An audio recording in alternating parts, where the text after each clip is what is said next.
tých 700 rokov to je niekoľko desiatok generácií a niekoľko 100 000 ľudí, ktorí tu nás žili. A toto treba pripomínať, pretože história je pre turistov tým najväčším lákadlom.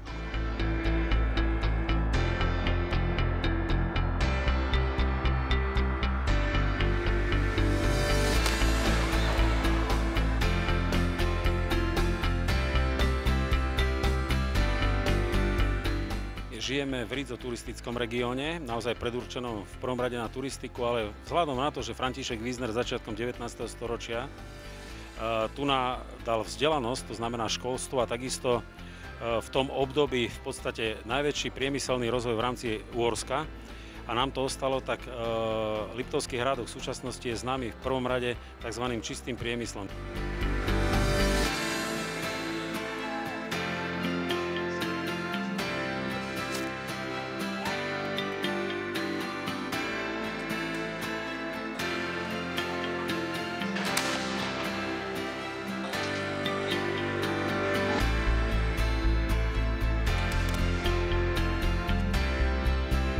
Ja si myslím, že toto je trošku tak historicky pritiahnuté za vlasy, ale je pravda, že tento hrad bol skúšaný, bol niekoľkokrát dobitý, vypálený, vyplienený.